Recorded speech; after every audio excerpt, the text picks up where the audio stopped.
Հասարակության ձայնը մեր եթերում, հարթակ։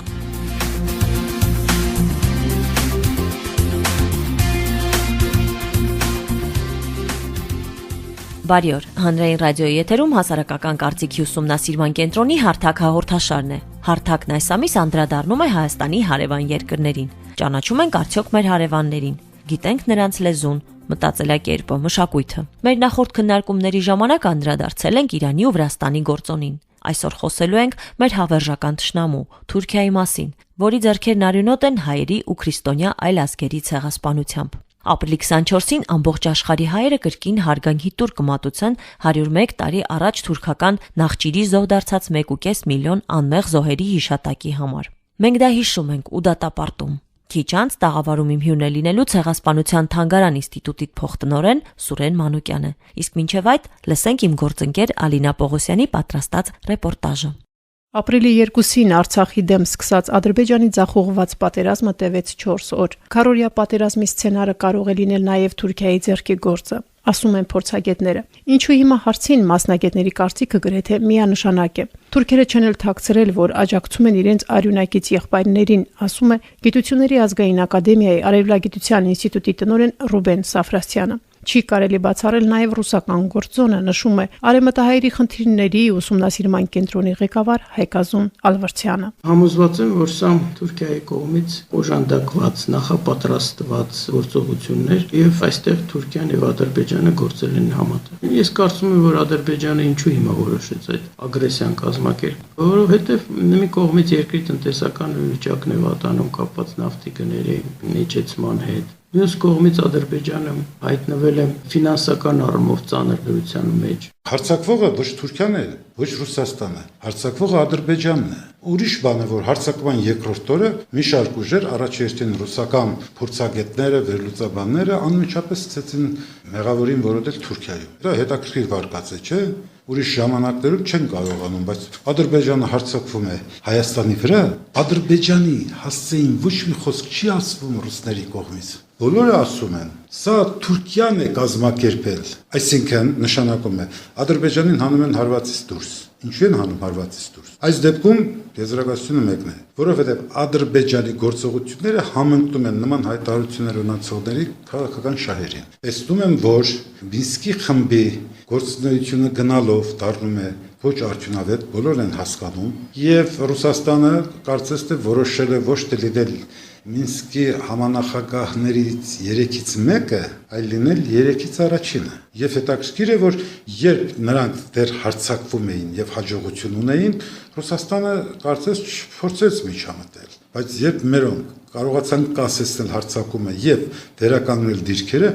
անմիջապես մեկ օր անգամ ժամանակ չթողին, որ նախկին դիրքերը վերականգնվի։ Արցախը դարձել է աշխարհին հայտնի, այնտեղ են այցելում հանրահայտ մարդիկ ու քաղաքական գործիչներ։ Նորագույն զենքերով զինված Ադրբեջանին դա ձեռնտու չէր, ասում է քաղաքագետ Ստեփան Գրիգորյանը։ Հայկազուն Ալվարդյանն էլ հավելում է, որ ռուսական կողմը բազմիցս է հայտարարել պատերազմական վիճակում Ղարաբաղին չօգնելու մասին։ Կա տրամաբանություն։ Ու տրամաբանությունը հուշում է, որ դա սկսեցին ադրբեջանցիք։ Ինչու։ Իրանք բազմիցս ասել են, որ դժգոհ են ստատուս կվոից։ Ես չեմ ասում, որ մենք շատ ուրախ ենք, պարզ է, որ Հայաստանի Ղարաբաղին ձեռնտու է ի վերջո որ լուծվի Ղարաբաղի հարցը, բայց ճիշտ է ասեմ, քանի որ մեզ ոչ մի լավ բան չէին առաջարկում, պարզ է, որ ստատուս կվո ինչ որ չափով մեզ ձեռնտու էր։ Ռուսաստանը բարդ քաղաքականություն է վարում մեր տարածաշրջանում, բայց ես ուզում եմ տարանջատել այն պահը, երբ որ Ալիևը որոշում ընդունեց գնալ պատերազմի այն պահից, որ սկսեցին իրոք միջազգային խաղացողները մեծ դերակատարություն ունեցող Ղարաբաղի հարցում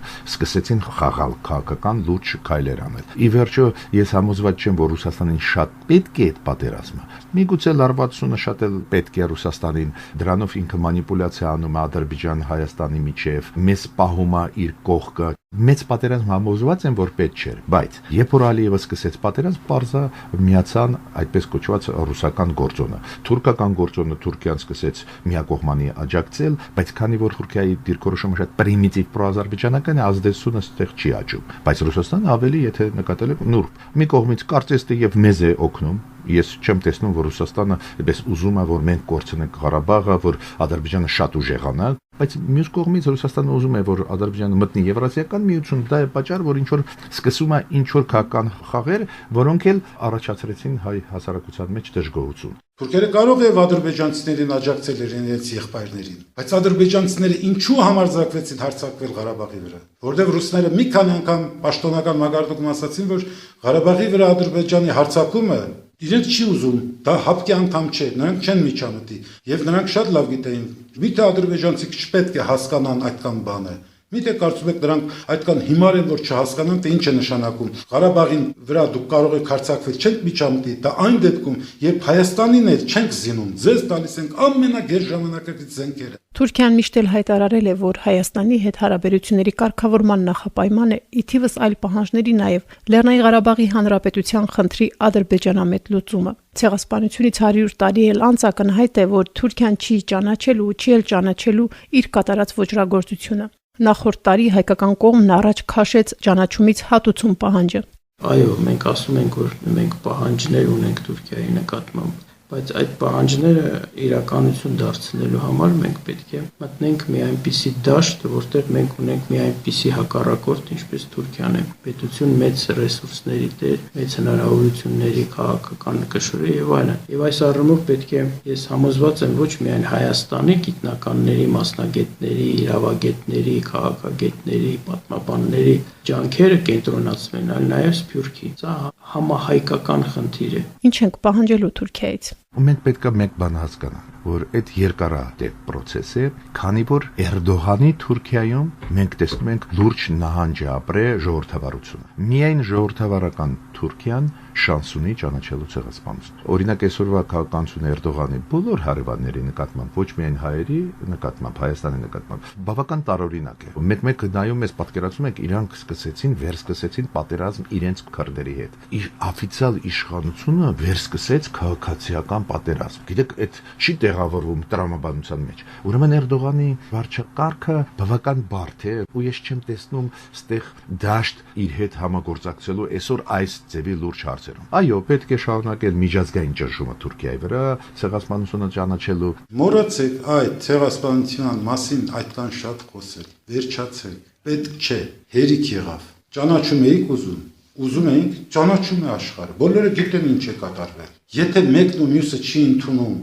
համապատասխան օրենք, ձեր կարծիքով չգիտենալուց է։ Եթե այսօր մենք ապացույցներ որոնելիս դիմում ենք այդ երկրների արխիվներին, Ամերիկայի, Անգլիայի, Գերմանիայի արխիվներին, քո կարծիքով դրանք չգիտեն, այդ արխիվները ունեն ու չգիտեն, որ ցեղասպանություն է եղել։ Հերիք է, եթե գիտեն ու չեն ճանաչում, դա ուրիշ բան է։ Եթե գիտեն ու ճանաչում են, դա ուրիշ բան է։ Թուրք հասարակությունը վերջին շրջանում բևեռացման փուլում է, չկա Քեմալական հանրապետության միասնականությունը, թեպետ Էրդողանի կառավարությունը ճնշում է ազատ խոսքը, սակայն կան արդեն այլ կարծիքներ։ Թուրքիայի հասարակության մի փոքր հատված հակված է, որ Թուրքիան պետք է նոր քաղաքականություն մշակի հայոց ցեղասպանության վերաբերյալ։ Փոխհատուցման խնդիրը շատ նուրբ է, շատ ցավալի Թուրքիայի նույնիսկ այն մարդկանց համար, ովքեր կողմնակից են, որ ճանաչվի։ Երբ դու փոխհատուցման խնդիրը առաջի պլան չես մղում, կողմնակիցները շատանում են։ Սկզբունքորեն իրենք պետք է ճանաչեն, որ արդարությունը վերականգնվի։ Հետո կխոսանք ինչ փոխհատուցում։ Օրինակ, ինձ մոտ մի քանի օր առաջ առաջացավ շատ հասարակ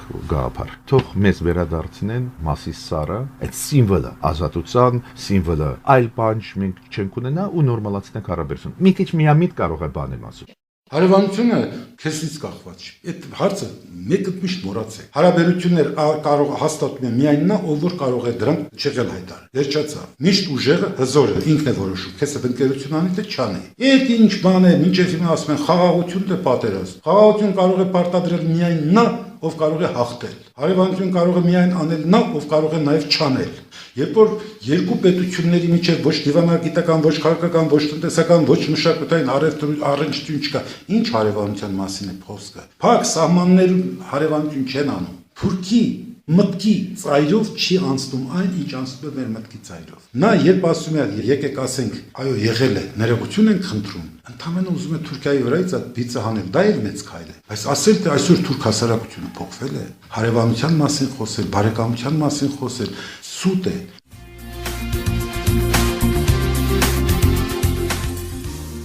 Սիրելի ռադիոլսողներ, շարունակվում է հարթակ հաղորդաշարը, այս պահին իմ հյուրը Ցեղասպանության թանգարան ինստիտուտի փոխտնօրեն Սուրեն Մանուկյանն է։ Բարի օր, պարոն Մանուկյան։ Շնորհակալ ենք մեր հրավերն ընդունելու, մեր տաղավարում հյուրընկալվելու համար։ Պարոն Մանուկյան, ապրիլի 2-ին Ադրբեջանը Թուրքին վայել գործելավոճով պատերազմ սկսեց Արցախի դեմ։ Հիմնականում ռուսական լրատվամիջոցները Ադրբեջանի ետևում տեսնում էին թուրքերին, իբրև պատերազմի վերսկսելը ձեռնտու է հենց Թուրքիային։ Ինչ է կարծում, կա այստեղ արդյոք թուրքական ձեռագիր։ Կա իհարկե, ես ընդհանրապես համարում եմ, որ ժամանակակից Ադրբեջանի գրեթե բոլոր արտաքին քաղաքական ձեռնարկները համաձայնեցում են Անկարայի հետ։ Եվ շատ դեպքերում ոչ միայն համաձայնեցում են, հենց այնտեղից է տրվում թողտվությունը, խորհուրդը կամ նույնիսկ հրամանը։ Եվ պատահական չի, որ մեր սահմաններին այս սրացումը, որը տեղի ունեցավ ապրիլի 1-ից 2-ի գիշերը, հենց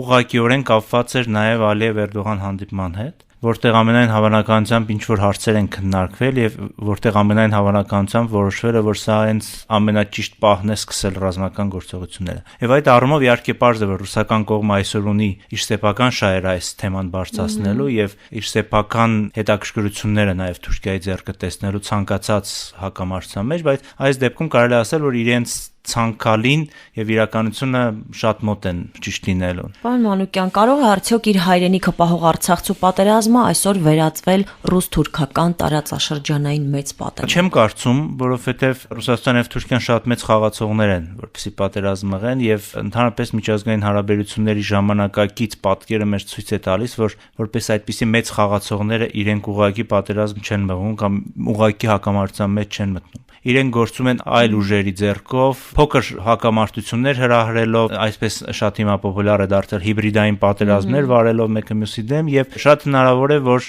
Թուրքիայի քայլը Ադրբեջանի խրախուսելը հենց հակառուսական դրսևորում լինի բնականաբար, բայց ես չեմ կարծում, որ ավելի մեծ աշճանի սրացում մենք կտեսնենք։ Բայց նաև միաժամանակ համաձայն չեմ այն վերլուծաբանների եւ իմ գոլեգաների հետ, որոնք ասում են, որ ռուս-թուրքական հարաբերությունները շուտով կարող են նույնիսկ ջերմանալ եւ նորից վերադառնալ այն վիճակին, ինչ որ կային մինչեւ Սիրիայում ռուսական օդանավի խոցումը։ Ես կարծում եմ, որ ռուս-թուրքական հակասությունները, վատ հարաբերությունները եւ ինչ որտեղ նաեւ թշնամական դրսևորումները դեռ տևական ժամանակ կլինեն։ Նաեւ այդ կոնտեքստով մենք պետք է նայենք հենց Արցախում տեղի ունեցող իրադարձություններին եւ նաեւ զարգացումներին, այսինքն մենք նաեւ ինչու՞ չէ պետք է օգտագործենք այս հնարավորությունը։ Սա մեր համար լրացուցիչ ռեալ հնարավորություն է այս երկու խոշոր խաղացողների միջև հակասություններից նաև սեփական շահ ակնկալելու։ Թուրքիան բացահայտ բազմիցս հայտարարել է, որ Հայաստանի հետ հարաբերության կարգավորում չի կարող լինել, քանի դեռ չի կարգավորվել Լեռնային Ղարաբաղի Հանրապետության խնդիրը։ Միևնույն ժամանակ ցանկանում է ԵԱՀԿ Մինսկի խմբում լինել հակամարտության կարգավորման մասնակից։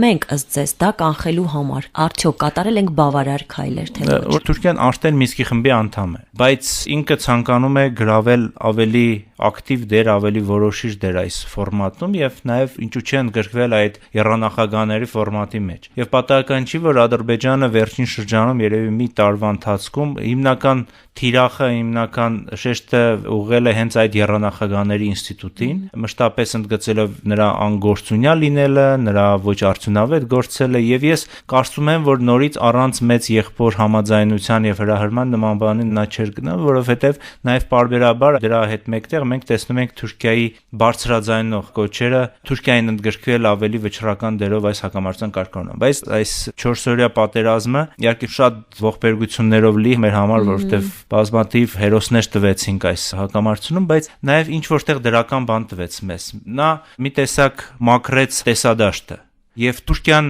այնքան բացահայտ պաշտպանեց Ադրբեջանին, որ եթե միջև այս դեպքերը մենք շատ դեպքերում եթեական էինք ասում, որ Թուրքիան չի կարող լինի, որովհետեւ եթե նա լինի, նա բացահայտ կողմերից մեկին կպաշտպանի, այսինքն տվյալ դեպքում Ադրբեջանին, ապա այս հակամարտությունից հետո այդ եթեները դուրս են գնացել։ Մենք հստակ կարող ենք հղում կատարենք հենց առաջի դեմքերի արտահայտություններին։ Վարչապետը արտահայտվեց Թուրքիայի նախագահան արտահայտեց, որոնք ասում են, որ իրենք բացարձակ պաշտպանում են Ադրբեջանի կողմը։ Իսկ եռանախագահների ինստիտուտը ինքը հիմնված է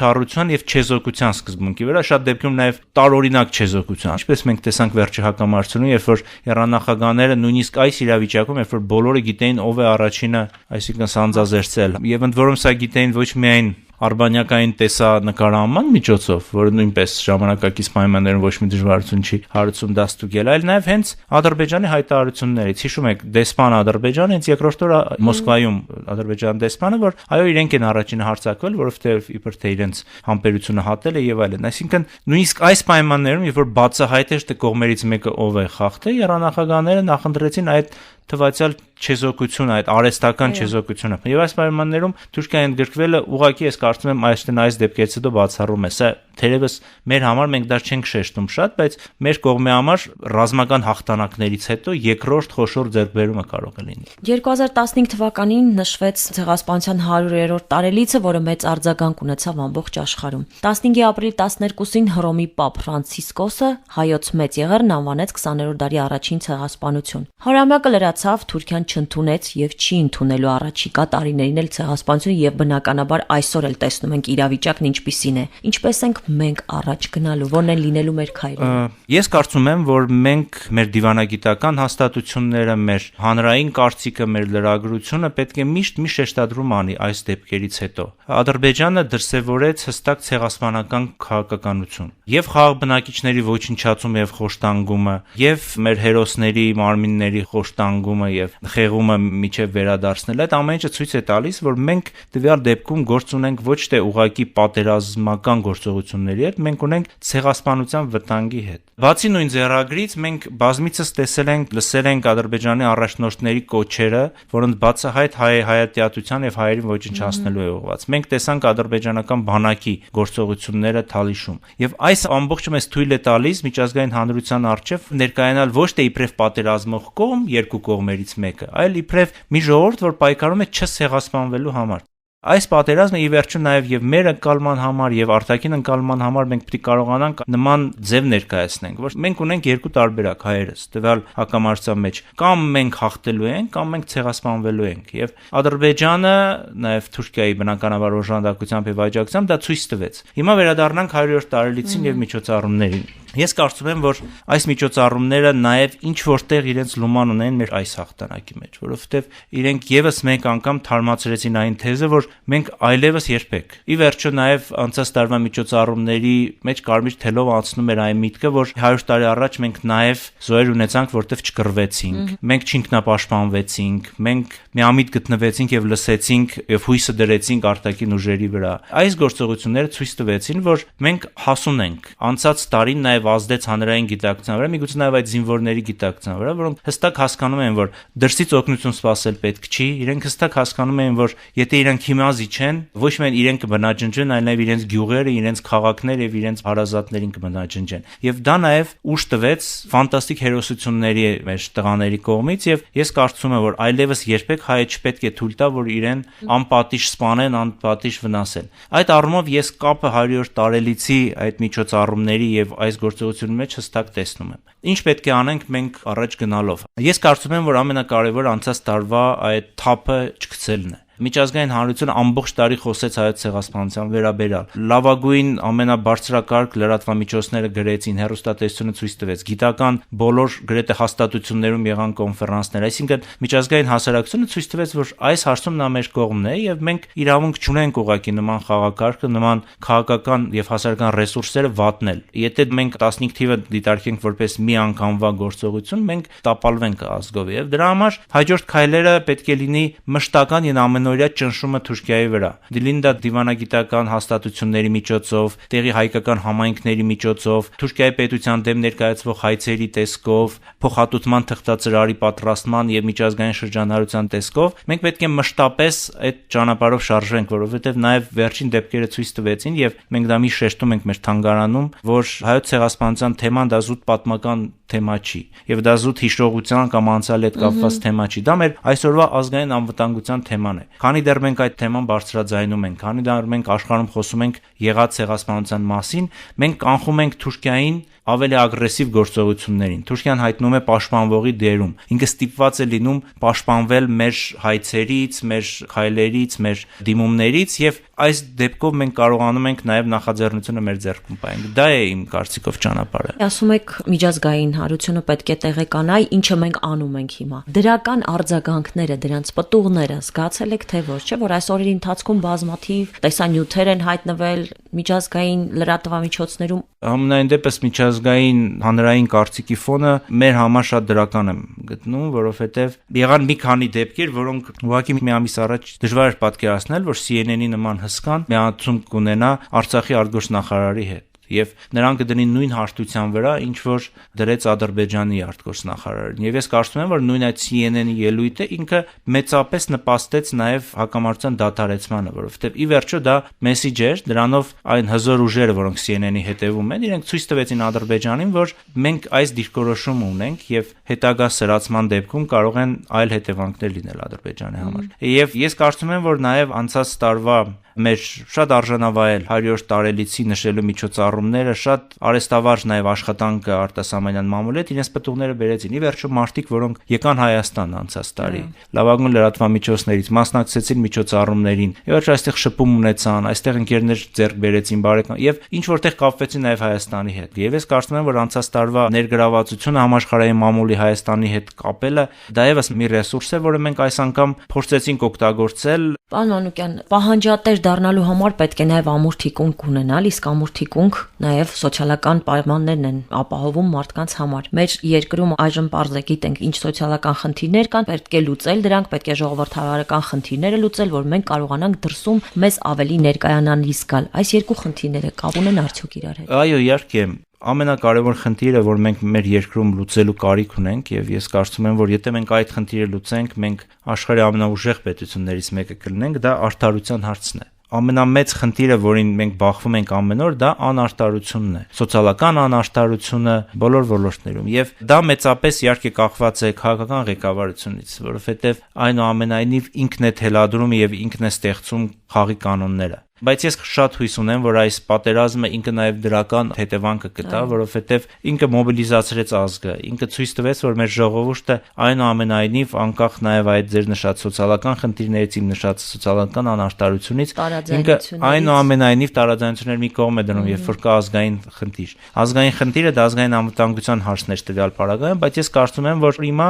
շատ բարձր են հնչում ձայները, որոնք կոչ են անում այդ սոցիալական խնդիրները լուծել, կոռուպցիայի հարցերը լուծել, շատ արատներ լուծել, որովհետև նախ եւ առաջ դա հարվածում է մեր ազգային անվտանգությանը։ Գիտեք, հայը իրոք շատ հետաքրքիր բնավորություն ունի։ Միակ հարցը, որը կարող է համախմբել հայերին, դա ազգային անվտանգության խնդիրն է։ Դա ազգային խնդիրներն է։ Իսկ Ղարաբաղի պաշտպանությունը, մեր այս 42000 քառակուսի կիլոմետրանոց մնացած տարածքի պաշտպանությունը դա ազգային հարց է։ Եվ երբ որ մենք սկսում ենք կապել, որ ամեն մի կոռումպացված չինովնիկ դա հարված է բանակին թիկունքին, ամեն մի սխալ ծախսված դրամ պետական բյուջեից հարված է մեր զինվորին, որտեղ պակաս փամփուշտ է, պակաս զենք եւ այլն, դա դառնում է ազգային խնդիր եւ ես շատ մեծ հույս ունեմ, որ այս պատերազմը նաեւ այդ հարցը շատ հստակ կբարձրացնի եւ նաեւ մեր իշխանությունների կողմից ես հանդիպում եմ աշխատանքի բերումում, կարող եմ հավատացնել, որ իրենք նույնպես սա հասկանում են եւ իրենք նույնպես լի են վճռականությամբ այս ուղղությամբ։ Թուրքիայից ցեղասպանության ճանաչում պահանջելը ինչ է ենթադրում։ Դա դրվում է արդյոք փոխհատուցման հարց, նյութական փոխերի վերադարձ։ Կարևոր հարց եք տալիս։ Ընդհանրապես հայոց ցեղասպանության ճանաչման գործընթացը որպես այդպիսի, ինքը ինչպես եւ նշեցի, իհարկե քաղաքական ճնշում է հիմնականում, որ ազգային անվտանգության խնդիր է լուծում, մի քիչ ավելի անվտանգ է դարձնում մեր պետությունը, բայց ի վերջո ինքը ինքնանպատակ չի։ Կան մի քանի հիմնական երկրներ, որոնց ճանաչումը կարող է շեշտակի ձևով իրավիճակ փոխել։ Դա Միացյալ Նահանգներն են, Իսրայելն է եւ երրորդ պետությունը Թուրքիան է եւ ես կարծում եմ, որ մենք այս 3 թիրախների վրա պետք է աշխատենք։ Թուրքիան պետությունը միջև վերջ փորձելու է պաշտպանվել, միջև վերջ փորձելու է օգտագործել ռեսուրսներ չճանաչելու համար հայոց ցեղասպանությունը։ Եվ իմ անձնական կարծիքն այն է, որ Թուրքիան երկու դեպքում կարող է ճանաչել հայոց ցեղասպանությունը։ Առաջին, եթե կլինի շատ մեծ արտաքին ճնշում, եւ երկրորդը, եթե կլինի շատ մեծ պահանջ ներսից, որը ավելի քիչ հավանական է, քան առաջինը, բայց այնուամենայնիվ չի կարելի ասել, որ չպետք է աշխատել այդ ուղղությամբ։ Եվ պետք է աշխատել այդ հասարակության հետ, որովհետեւ մանավանդ մանավանդ հիմա հասարակությունները բաց են, հիմա կան տեղեկատվական միջոցներ, որի միջոցով շատ հեշտ կարելի է ներգործել եւ մեր աշխատանքը պետք է լինի ներսից այս պատը քանդելու գործողությունները իրականացնել։ Եվ ի վերջո նաեւ երրորդ տարբերակը կա այս հարցի լուծման, մենք չգիտենք ինչ է լինելու ապագայում։ Աշխարհը այնքան արագ է զարգանում, այնքան արագ են տեղի ունենում փոփոխություններ, որ դու չգիտես թե հաջորդ տարի կամ 5 տարի հետո ինչ ձև կունենա Մերձավոր Արևելքը, օրինակ, ինչ սահմաններ կլինեն, ինչ պետություններ կունենան, ինչ հակամարտություններ կլինեն։ Այդ երրորդ տարբերակը իրավիճակի կտրուկ փոփոխություն եթե տեղի ունենա, մենք կարող ենք անկնկալենք որոշակի փոխհատուցում կամ մեր հարցերի լուծում։ Փոխհատուցումը տարբեր ձև կարող է լինի։ Բնականաբար առաջինը ընդունումն է, բայց ոչ թե ընդունումը զուտ ձևական բառերի տեսքով, այլ իրոք զղջումը, այն ինչ տեղի ունեցավ գերմանական ժողովրդի հետ օրեական հոլոկոստից հետո։ Այն կարող է լինի տնտեսական, որը շատ առաջ է մղվում, բայց ես ճիշտն ասած այդքան է կողմնակից չեմ տնտեսականի, որովհետև չեմ կարծում, որ հայրենիքը կարելի է ինչ որ բանով չափել։ Խոսակցություն կա նաև տնտեսական ցեղասպանության մասին եւ ուզում եի հարցնել այ հենց դա խոսակցությունների մասին պետք է դիմել միջազգային դատարան, դա պետության թե անհատների խնդիրն է։ Հա, ես կարծում եմ, որ ի վերջո բարդություն կա, անհատները կարող են դիմել, ընդ որում կարող են նույնիսկ դիմել թուրքական դատարան, ստանալ սեփական ունեցվածք, ինչպես Անտիլիասի կաթողիկոսությունը դիմել է իր եկեղեցիները վերադարձնելու առումով, ես կարծում եմ, որ անհատական հայցերը իրենք կարող են օգտակար լինեն եւ նաեւ ոչ միայն զուտ իրենց բերած արդյունքի առումով, այսինքն եթե ինչ-որ մի տարածք կամ ինչ-որ մի ագարակ, ինչ-որ մի շինություն հետ վերադարձնել, նաև շատ լայն ավելի քարոզչական կամ տրամադրություն ստեղծելու առումով, հնչեղություն տալու առումով, որովհետև դա կնշանակի, որ ի վերջո ընդունվում է, որ այս տարածքը, այս հողը հայի է։ Եվ վերադարձով իհարկե այն մնում է թուրքական պետության իրավասության մեջ, բայց ինքը վերադարձում է իր իսկական տերերին։ Այդ առումով ես կարծում եմ, որ անհատական հարցերը ունեն իրենց դերը, բայց այնուամենայնիվ ես կարծում եմ, որ հասցեատերը թուրքական պետությունն է եւ հայոց ցեղասպանության իրականացման համար պետք է պատասխանատու լինեն ոչ թե աշտեն պատմության գրկում հանգչող կերպարները եւ աշտենից գոյություն չունեցող ոչրագործները, մահացած ոչրագործները, այլ հենց թուրքական պետությունը, որովհետեւ դա թուրքական պետական ապարատն էր, որ իրականացրեց հայոց ցեղասպանությունը։ Թուրքական պետական համակարգը այնպիսին էր, որ իր արժեվ խնդիր էր դրել այդ տարածքը մաքրել հայերից։ Դրել էր այդ խնդիրը, իրականացրեց հանցագործության միջոցով։ Հիմա մեր խնդիրն է ուղղակի նորից վերաբացել այդ հանցագործության գործը եւ փորձել այն հարցնել ճիշտ դատավճռի։ Իսկ ինչպես կարվի, ես կողմնակից եմ բազմակողմանե աշխատանք եւ անհատական հայցեր եւ պետության կողմից միջազգային դատարան ներկայացված հայցի եւ հողային պահանջներ եւ տնտեսական փոխհատուցման պահանջներ եւ նաեւ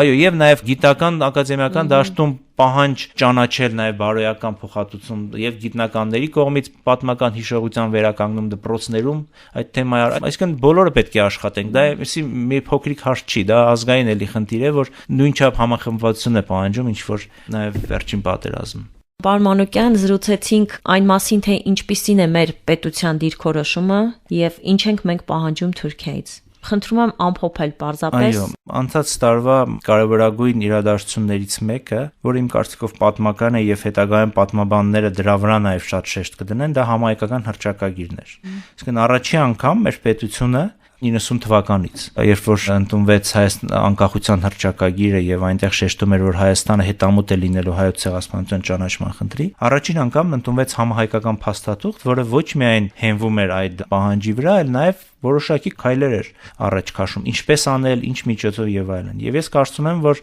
շատ դրական էր, որ պետությունը այդ քաղաքականությունը բարձրացրեց պետական առաջնահերթությունների, պետական ռազմավարության առաջնահերթության մակարդակ եւ շատ հստակ քայլերով այդտեղ նշված է։ Մեզ ուղղակի որպես հասարակություն, որպես ժողովուրդ, որպես ամենմենքս մեր տեղում, մեր աշխատավայրում, մեր աշխատանքը կատարելիս, ուղղակի ունենալով նաեւ այդ փաստաթուղթը կարողանանք մեր լուման ներդնենք, մեր կարողությունները ներդնենք այդ խնդրի հասնելուն։ Եվ ես կարծում եմ, որ նաեւ այս պատերազմը ցույց տվեց, որ այս հարցերի շուրջ մենք համախմբվում ենք, իսկ համախմբված հայությունը իմ կարծիքով աշխարհի ամենամեծ ուժերից մեկն է։ Պարոն Մանուկյան, շնորհակալ ենք մեր հրավերն ընդունելու եւ շատ հետաքրքիր զրույցի համար։ Ապրիլի 24-ին 100,000-ավոր հայեր կրկին ծաղիկներ կխոնարեն 1.5 միլիոն անմեղ զոհերի հիշատակի համար։ Հիմա անկախ պետություն ունեցող հայ ժողովուրդը իր ցավը չի մոռանալու, բայց եւ հավասարի իրավունքով է խոսելու ու պահանջելու դատապարտել ու փոխհատուցել ոճրագործության համար։ Եթերում հարթակն էր։ Ինչպես միշտ մենք կհանդիպենք հաջորդ շաբաթ կրկին ժամը 13-ին Հանրային ռադիոյի եթերում։ Ձեզ հետաքրքրող հարցերը կարող եք գրել Հասարակական կարծիքի ուսումնասիրման կենտրոնի Facebook-յան մեջին։ Եվ հիշեք, մենք կարևորում ենք յուրաքանչյուրի կարծիքը։